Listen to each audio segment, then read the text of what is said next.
Have you ever tried breathing air that feels like it's made of dust, old gasoline, and human exhaustion? Close your eyes for a second. Imagine taking a deep breath and tasting metal in your mouth. Hot smoke, burning trash, rotting food sitting under a brutal sun. That's what Cairo feels like in 2026. But that's not the version the world sees. The world gets the postcard version. Huge pyramids glowing at sunset, fancy hotels next to the Nile, white sailboats floating on calm water, travel ads calling Egypt timeless and magical. News channels talk about stability in the Middle East.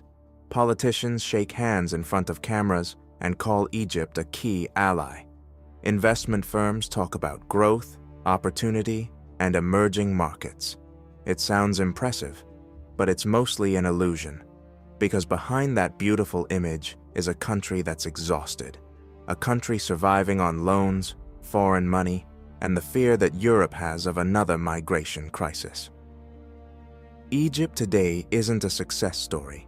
It's a system being kept alive artificially.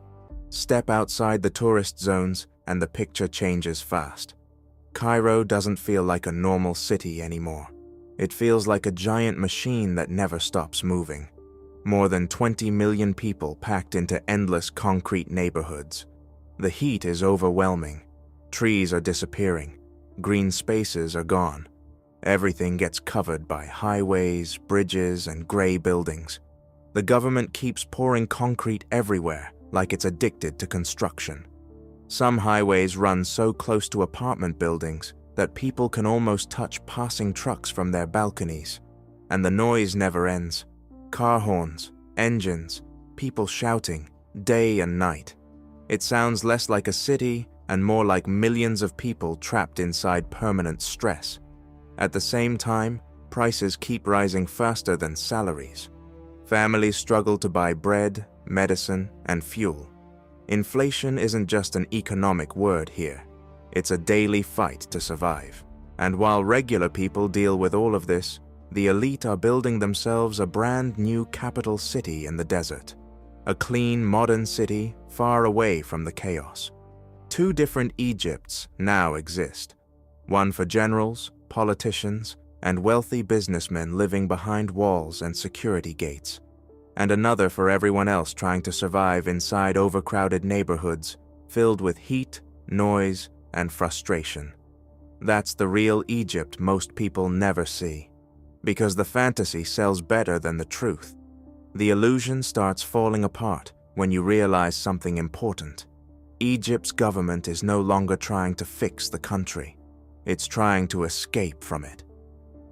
Just outside Cairo, deep in the empty desert, a completely new city is rising out of the sand. Huge glass towers, massive highways, luxury compounds, government buildings that look futuristic and expensive. This is the new administrative capital. The government calls it the future of Egypt. They say it will solve overcrowding.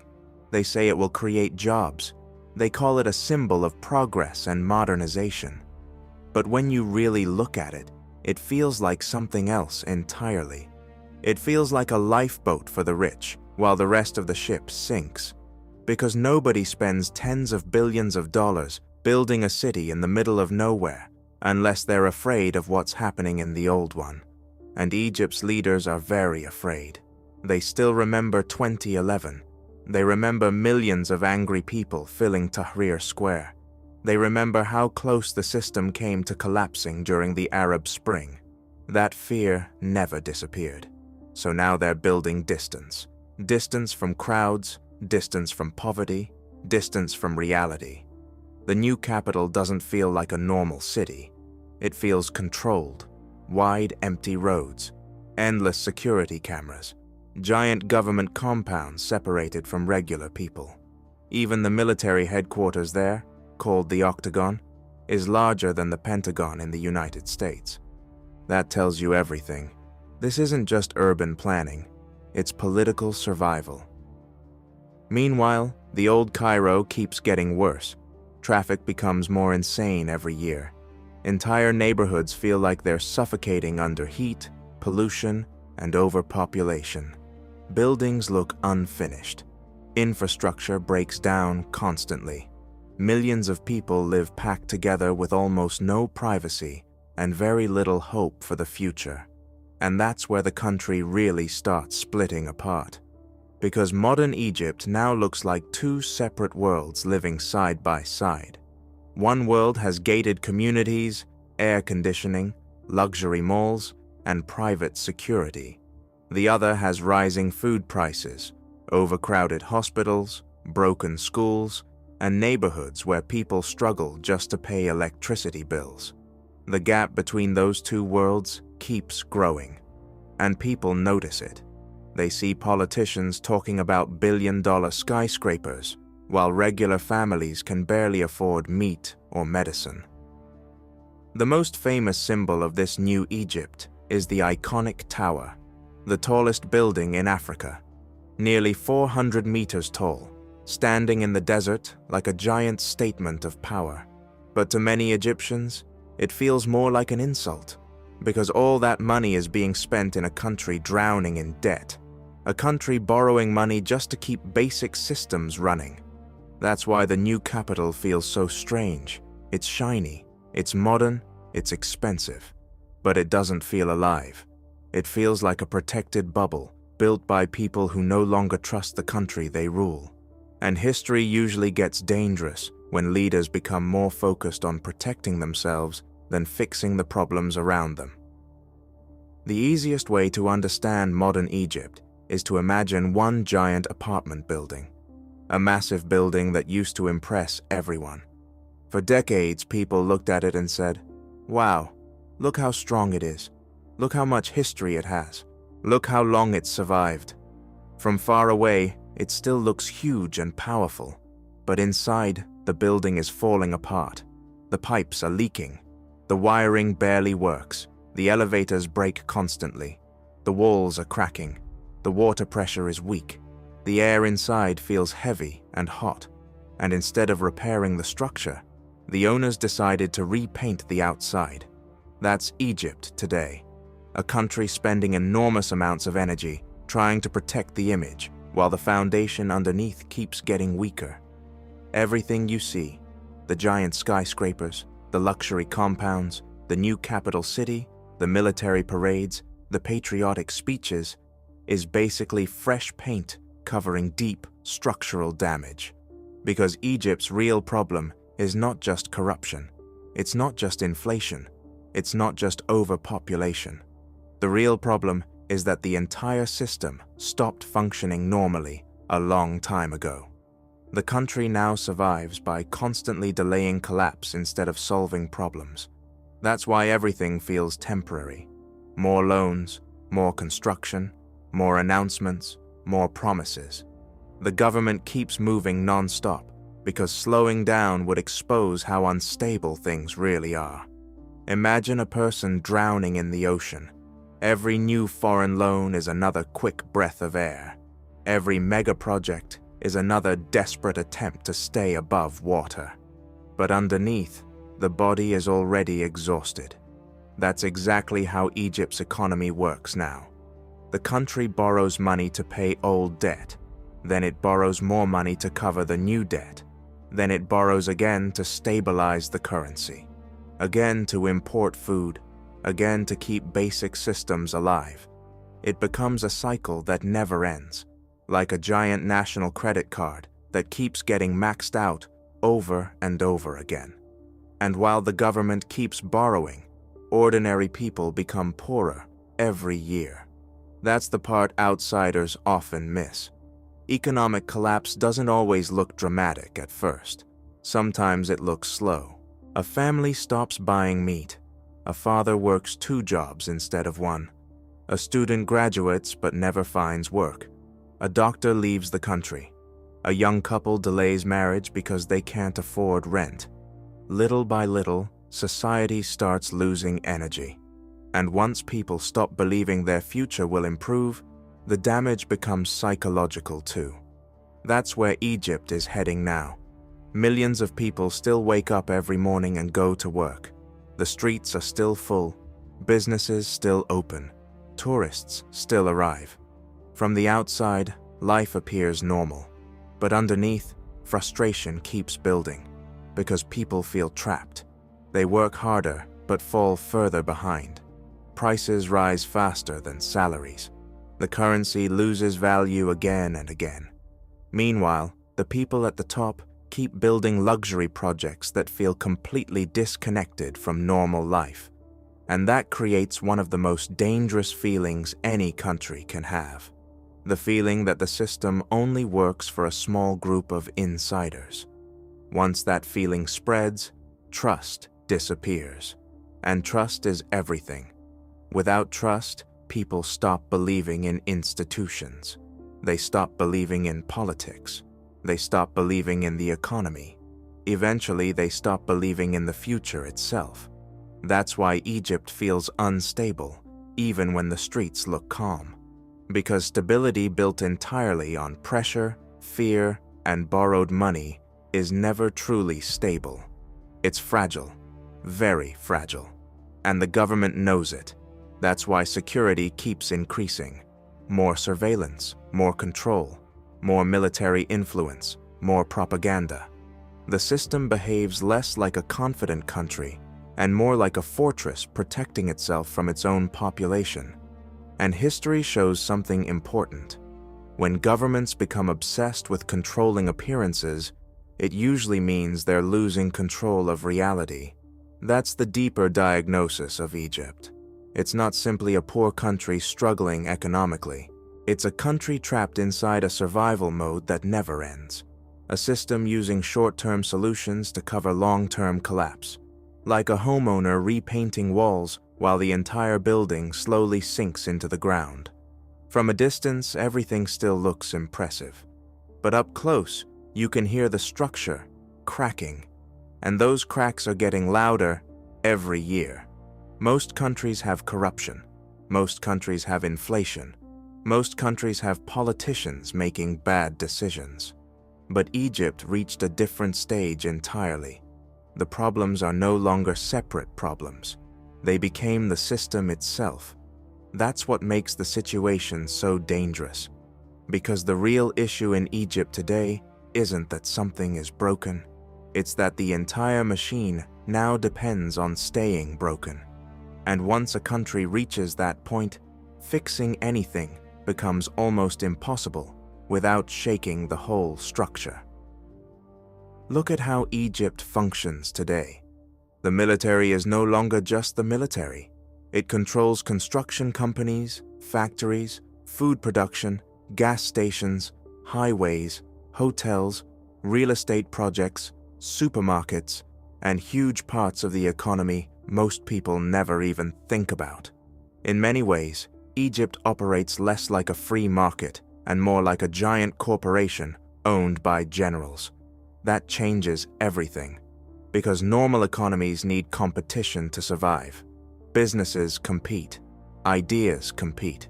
Companies improve because they're forced to improve. But when one institution becomes too powerful, competition starts dying. And in Egypt, almost nobody can compete fairly with the military system. Military-owned companies get special treatment. They pay fewer taxes. They get access to state land. They win major contracts automatically. They can use cheap labor through military networks. So imagine trying to start a private business in that environment. You invest money, you take risks, you build a company. Then one day, a military-connected competitor appears with unlimited advantages. Most people lose before the game even starts. That destroys innovation. It destroys investment. And eventually, it destroys confidence. That's one reason Egypt's private sector feels weak and exhausted. Many business owners are afraid to grow too much because visibility itself becomes dangerous. If your business becomes successful, powerful people might suddenly become interested in it. That creates a culture where survival matters more than expansion, and economies cannot grow properly under constant fear. Foreign investors see this too. That's why many companies enter Egypt carefully, make quick profits if possible, and leave as soon as uncertainty rises. Because deep down, they understand something important. The rules are unstable. One year the government encourages imports. The next year dollars disappear from the market. One year the currency is protected. The next year it crashes. Policies constantly change because the government is always reacting to emergencies instead of building long-term stability. And the emergencies keep coming. The Egyptian pound lost massive value in recent years. Ordinary people watched their savings shrink almost overnight. Prices exploded. Imported goods became painfully expensive. For wealthier people, inflation is stressful. For poor people, inflation is survival panic. And Egypt has millions of poor people. That's why food prices matter more here than almost anything else politically. Bread is not just food in Egypt, bread is stability. For decades, the government maintained a silent agreement with society.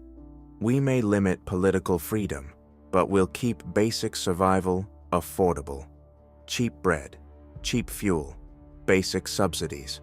That was the deal. But now the government struggles to maintain even that.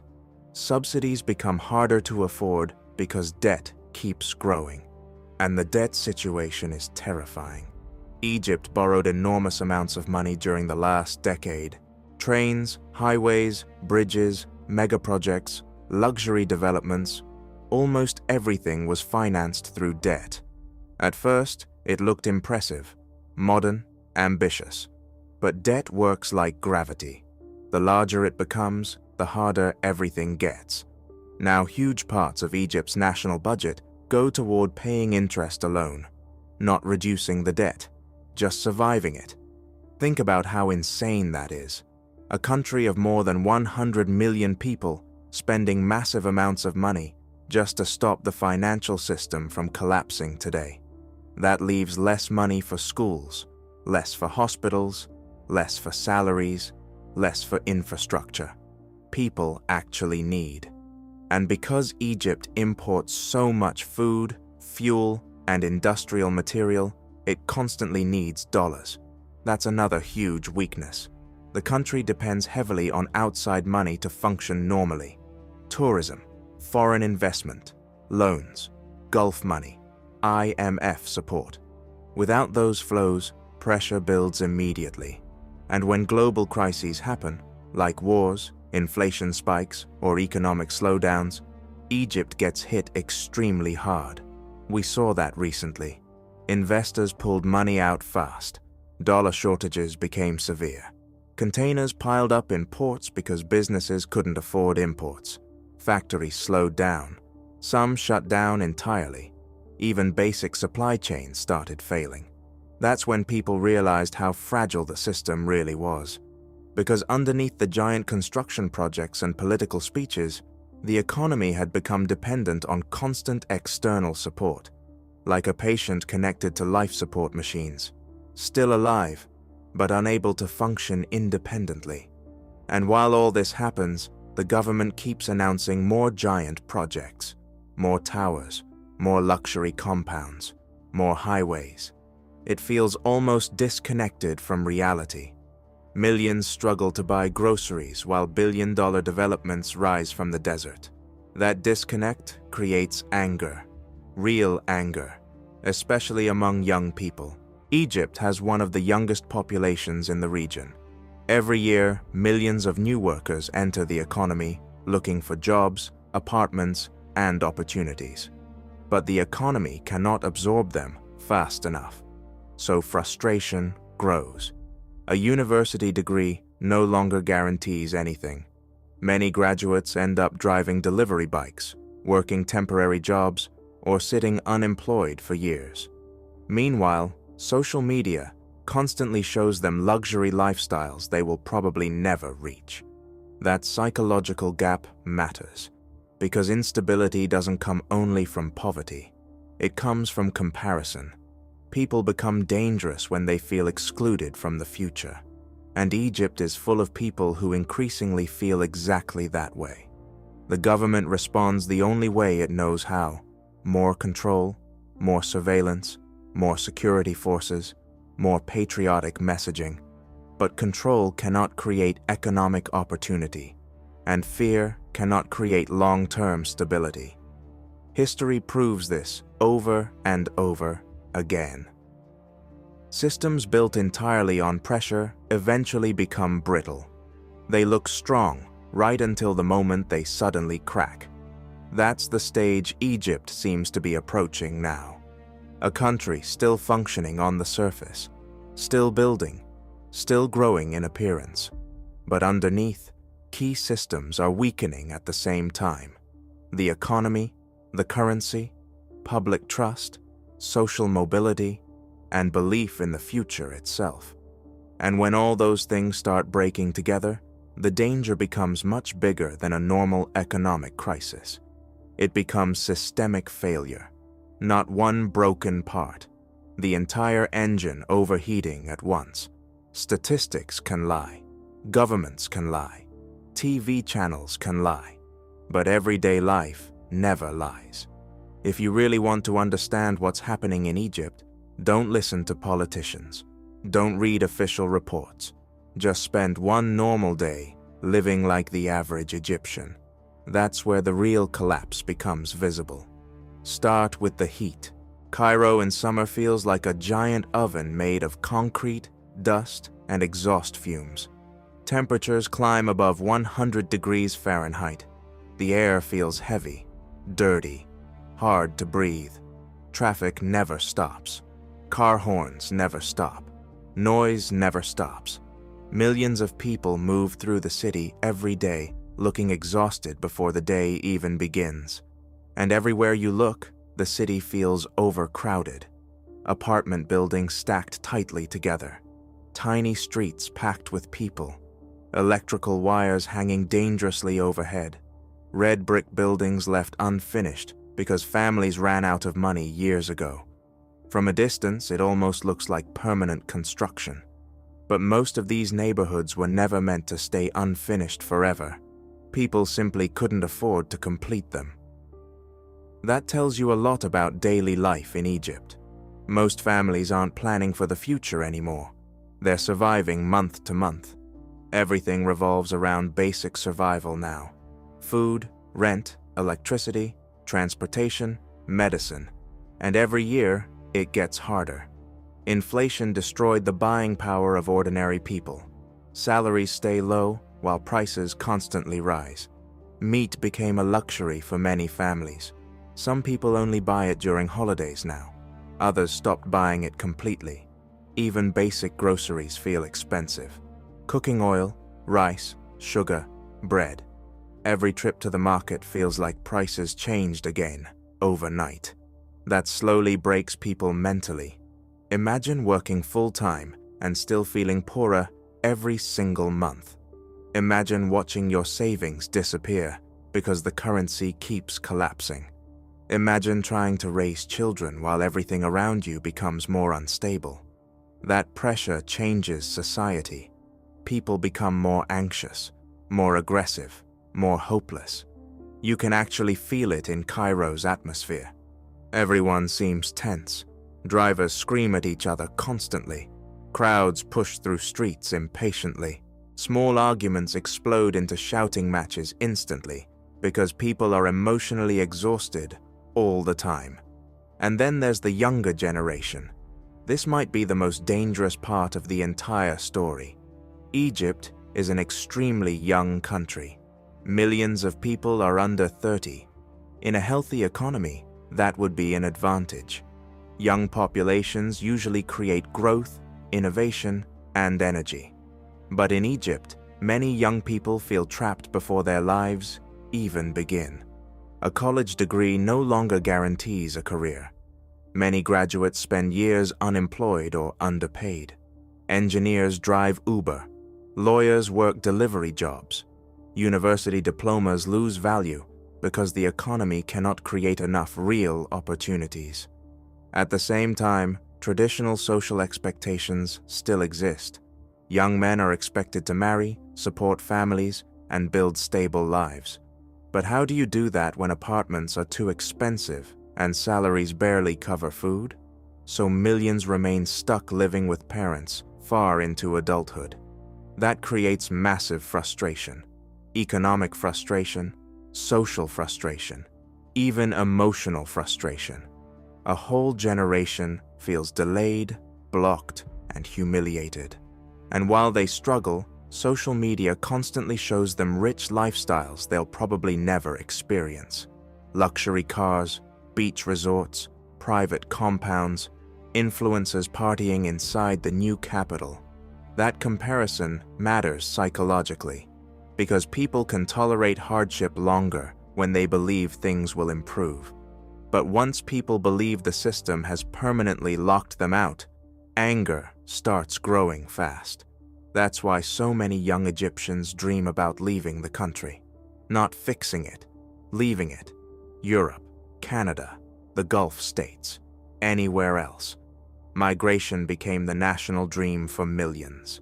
Some save money for years trying to escape legally. Others risk dangerous smuggling routes across the Mediterranean Sea. They know people drown.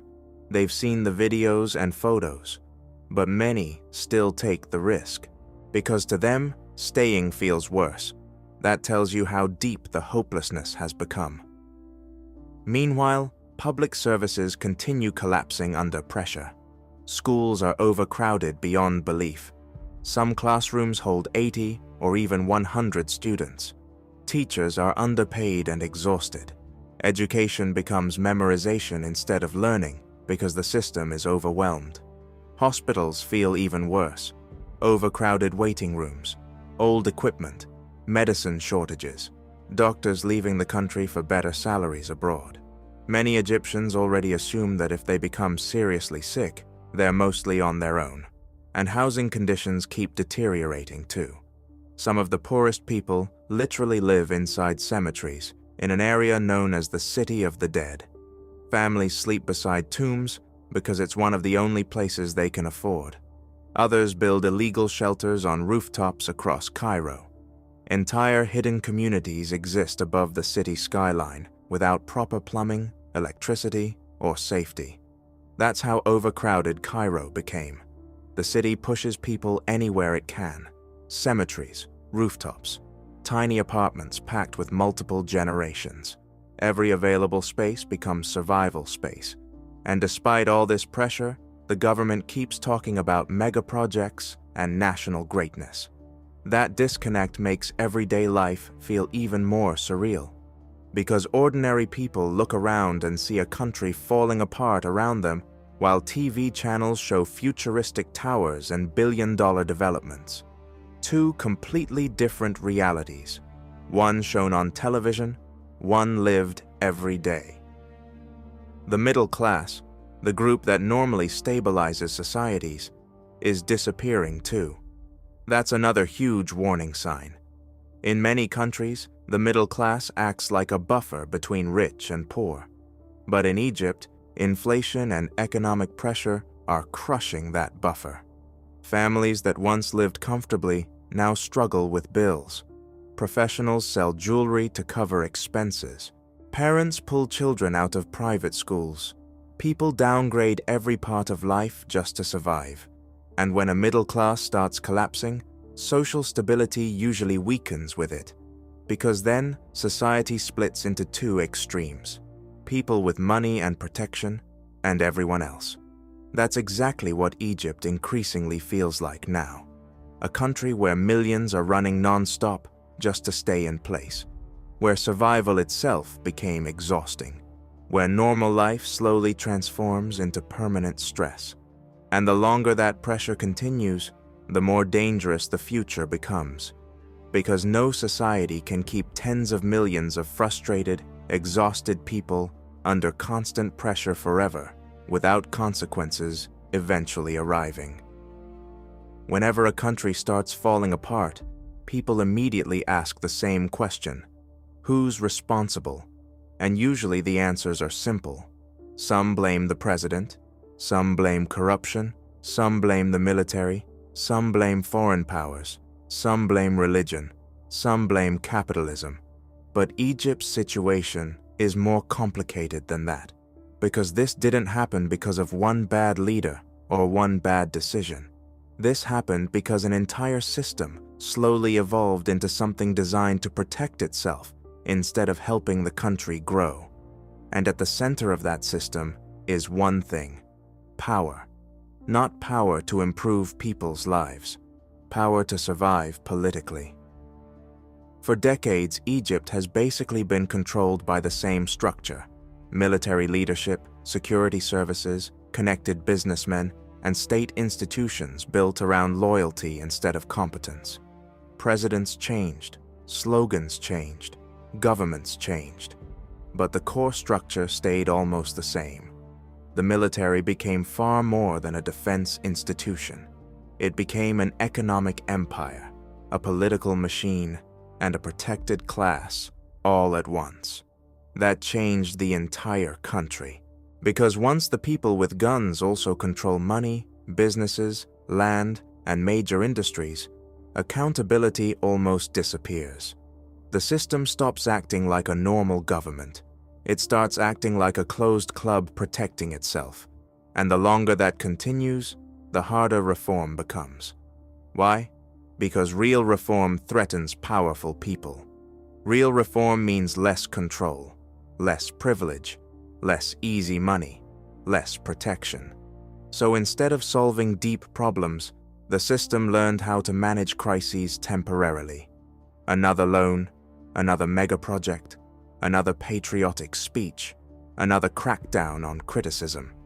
Everything became about buying more time. That's why Egypt constantly feels stuck between emergency mode and propaganda mode. The government talks about stability non-stop because deep down it knows stability is fragile. And whenever frustration rises, the state responds the same way. More surveillance, more arrests, more pressure, more control over media. But fear can silence people temporarily. It cannot solve structural collapse. At the same time, outside powers also played a huge role in keeping this system alive. The United States, European governments, the Gulf states, international banks, the IMF. They all understand Egypt's strategic importance. Egypt controls the Suez Canal. It borders Gaza. It influences migration into Europe. It affects stability across the Middle East and North Africa. That makes the country too important to fail. So instead of forcing serious reform, foreign governments often choose short-term stability instead. More loans, more military deals, more financial support, because they fear what might happen if Egypt truly collapses. And honestly, that fear makes sense. A destabilized Egypt would create massive regional chaos, migration waves, economic shock, political violence, potential extremist growth, global trade disruption through the Suez Canal. The world knows that, so the international system keeps sending money, hoping the crisis can be delayed. But delaying collapse is not the same as fixing collapse. Sometimes it just makes the final explosion bigger. The IMF also became part of this cycle. Every time Egypt faces financial disaster, another rescue package appears. But those rescue deals come with painful conditions: currency devaluation, higher prices, reduced subsidies, more austerity. On paper, those policies are meant to stabilize the economy. In reality, ordinary people often absorb most of the pain while the elite remain protected. That creates enormous resentment, because regular Egyptians increasingly feel like they are sacrificing everything while the powerful sacrifice nothing. And honestly, many of them are right. Look at how disconnected the ruling class has become from everyday life. Politicians and generals move into luxury compounds while millions struggle with basic food prices. The new capital city is probably the clearest symbol of this disconnect. A futuristic city rising from the desert, while old Cairo suffocates under overcrowding, pollution, and poverty.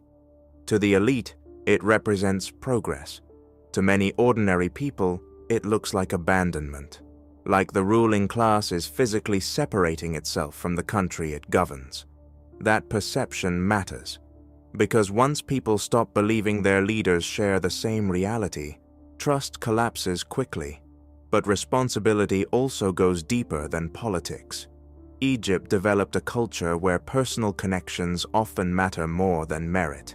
The famous wasta system. Who you know matters more than what you know. Jobs go to relatives. Opportunities go to insiders. Connections open doors. Without connections, many people feel invisible. That slowly destroys belief in fairness. And when people stop believing hard work will improve their lives, society becomes emotionally exhausted. Corruption stops feeling like an exception. It becomes normal life. That's one reason reform feels so difficult now. The dysfunction isn't just political anymore. It's embedded inside daily systems, inside institutions, inside expectations, inside survival itself. Of course, most ordinary Egyptians are not responsible for creating this system. Most are simply trying to survive inside it. But survival cultures create their own problems too. People lose trust, lose patience, lose long-term thinking.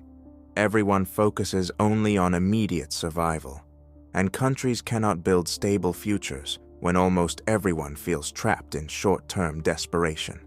That's what makes Egypt's situation so dangerous. Not just poverty, not just debt, but the complete erosion of belief.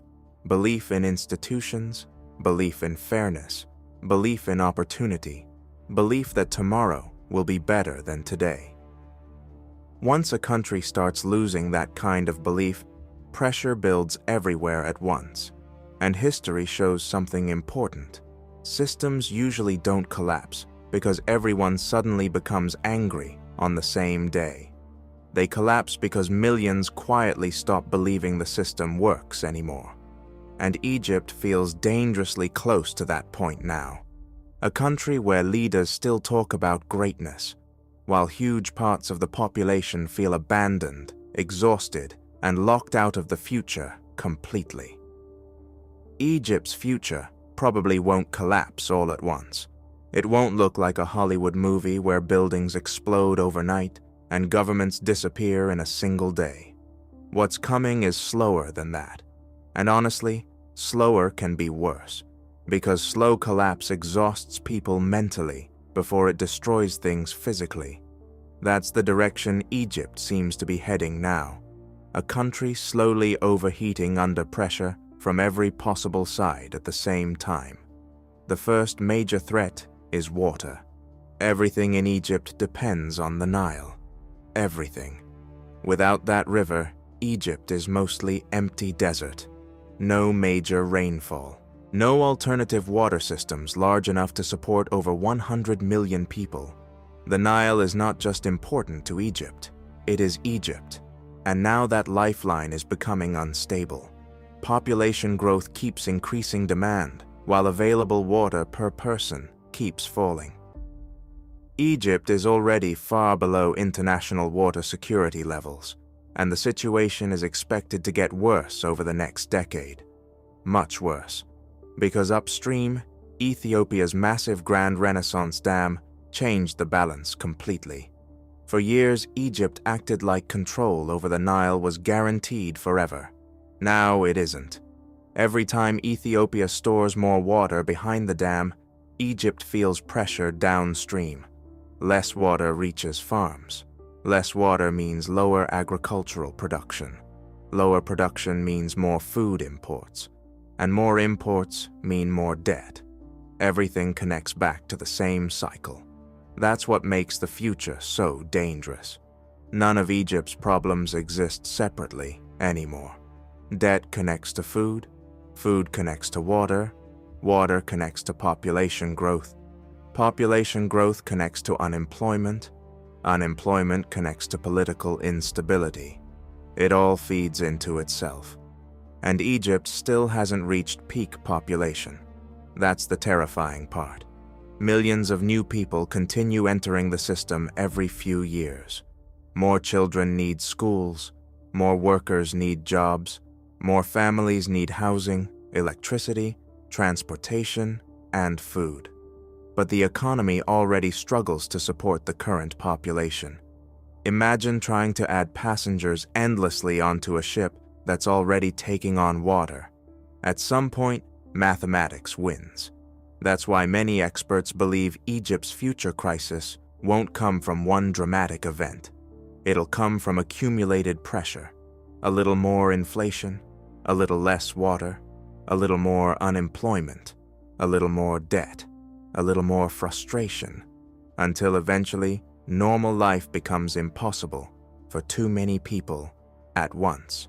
And once survival itself starts collapsing, political stability usually collapses with it. That's when governments become truly vulnerable. Not when people are angry, when people stop fearing consequences because daily life already feels unbearable. And Egypt is dangerously close to creating exactly that environment, especially among young people. Millions of young Egyptians already feel emotionally disconnected from the system. Many no longer believe hard work guarantees anything. They don't trust politicians. They don't trust institutions. Many don't even believe the economy can improve anymore. That creates a massive psychological crisis underneath the visible economic one. A generation without hope becomes unpredictable. Some people shut down emotionally. Others become radicalized. Others try to flee the country. And some eventually explode politically. History shows this pattern constantly. Large groups of unemployed, frustrated young men, combined with economic collapse, almost always create instability sooner or later. Sometimes protests, sometimes violence, sometimes extremism, sometimes all three at once. Egypt already experienced part of this during the Arab Spring. The next version could be much worse, because conditions now are harder than they were in 2011 in many ways. More debt, more inflation, more population pressure, more distrust, more exhaustion, and this time the government itself seems more nervous too. That's why surveillance keeps expanding. More cameras, more monitoring, more control over speech and media. The state understands the pressure building underneath society. But control cannot solve structural decline. You cannot arrest inflation. You cannot imprison food shortages.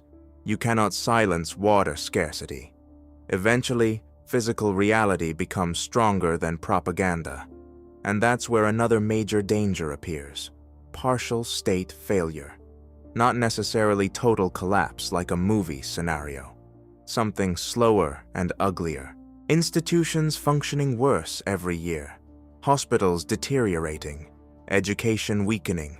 Corruption expanding. Infrastructure struggling. Public trust disappearing. A country technically still operating, but less effectively every year. That kind of slow decay can last a long time, but it creates permanent instability. It also creates migration pressure. And Europe understands this very well. If Egypt truly enters long-term economic breakdown, millions of people may eventually try to leave. Not because they want adventure, because they feel trapped inside a system with no future. That's one reason foreign governments keep supporting Egypt financially, despite obvious structural problems. They fear the alternative. A destabilized Egypt would affect global shipping through the Suez Canal. It would affect energy markets, regional security, migration, terrorism risks, Middle Eastern politics. The consequences would spread far beyond Egypt itself. But here's the uncomfortable truth. You cannot permanently stabilize a country using loans while the underlying structure keeps weakening. Eventually, something gives out. History proves this over and over. The Soviet Union looked permanent. So did many authoritarian systems before they suddenly cracked. From the outside, they looked stable right until the end. Egypt may eventually face something similar. Not necessarily one giant revolution, possibly something even more difficult. A long-term national exhaustion where the country becomes trapped between permanent economic crisis and permanent political tension, never fully collapsing, never truly recovering, just surviving year after year under increasing pressure. And maybe that's the saddest outcome of all, because Egypt is one of the oldest civilizations on Earth, a country that once represented power, continuity, and human achievement on an unbelievable scale. But today, it often feels like a nation carrying the weight of its own past while losing confidence in its future. The pyramids still stand, tourists still come, the Nile still flows, but underneath those ancient symbols, modern Egypt feels increasingly fragile, like a structure that still looks strong from a distance, while deep cracks quietly spread underneath the surface. And the longer those cracks are ignored, the harder the eventual collapse becomes to stop. There's an old rule in the desert: eventually, the sand wins. You can build giant cities, you can build walls, you can build monuments, highways, towers, and palaces. But if the foundation underneath is weak, the desert always takes everything back in the end. And that's what Egypt feels like today. A country trying to look strong while fighting against pressures that keep getting heavier every single year. We walked through all of it: a collapsing economy buried under debt, a population growing faster than opportunity, a younger generation losing faith in the future, a government building luxury megaprojects while ordinary people struggle to afford food, a military system that controls huge parts of the economy while private businesses suffocate, a dying middle class, a river that no longer feels guaranteed. None of these problems exist separately anymore. They merge together into one giant national pressure cooker, and the temperature keeps rising. That's the most dangerous part. Egypt is no longer facing one crisis. It's facing multiple crises feeding each other at the same time. Economic pressure creates social frustration. Social frustration creates political instability. Political instability scares investors. Lost investment weakens the economy even more. Water shortages increase food prices. Food prices increase anger. Anger increases fear inside the government. Fear creates more repression. And repression pushes society even closer to breaking. The cycle feeds itself endlessly. That's why the situation feels so unstable, even when the streets appear normal from the outside. Because collapse doesn't always announce itself dramatically. Sometimes countries decay quietly for years while pretending everything is under control. People still go to work, restaurants still open, tourists still visit, traffic still fills the streets, life keeps moving. But underneath, society slowly loses confidence in itself. And once that happens, everything becomes fragile. That's what makes Egypt so unsettling right now. The country still has symbols of greatness everywhere: the pyramids, the Nile, ancient history, massive cities full of energy and movement. But modern Egypt increasingly feels like a society running on exhaustion instead of hope. Millions of people wake up every morning already tired. Tired financially, tired emotionally, tired psychologically. And no amount of patriotic speeches can fully hide that forever. The government understands this too. That's why it keeps expanding control. More cameras, more surveillance, more pressure, more giant projects designed to create the image of progress. Because image became extremely important, maybe too important. And history shows something dangerous. When governments focus more on controlling appearances than solving problems, reality eventually catches up. Always. No empire escapes that forever. Not Rome, not the Soviet Union, not any modern authoritarian state that believed power alone could overpower economic and social reality indefinitely.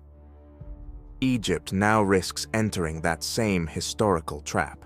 a state trying to maintain stability through force, debt, and construction, while the deeper foundations underneath weaken year after year. And if those foundations finally crack, the consequences could be enormous. Not just for Egypt, for everyone around it. Mass migration, regional instability, economic shock through the Suez Canal, political extremism, food insecurity, energy disruption. A crisis inside Egypt would not stay inside Egypt. That's why foreign governments keep pouring money into the country. Not necessarily because they believe in the system, but because they fear what comes after it. But loans cannot permanently save a structure that no longer works properly. At some point, mathematics becomes stronger than politics, and Egypt is approaching that mathematical wall. Too many people, too little opportunity, too much debt, too much pressure, too much exhaustion. The saddest part is that this collapse is not inevitable because Egyptians lack talent or intelligence. Quite the opposite. Egypt is filled with hard-working, educated, resilient people trying to survive inside a system that increasingly feels disconnected from reality. That's what makes the story tragic. The country still has enormous potential, but potential means nothing if leadership, institutions, and economic systems slowly consume the future faster than society can rebuild it. And maybe that's the clearest way to describe modern Egypt, not as a country suddenly collapsing overnight, but as a civilization slowly burning through its remaining energy, trying to maintain the illusion of stability. The pyramids were built to survive forever. Modern Egypt feels very different. It feels temporary, fragile, overheated, like a giant machine shaking harder every year while everyone inside pretends the noise is normal. And somewhere underneath all the traffic, construction, propaganda, debt, and chaos, one question keeps growing louder. How long can a system survive once millions of people stop believing in its future? Because history shows something terrifying. The moment a society loses faith completely, collapse can arrive much faster than anyone expects.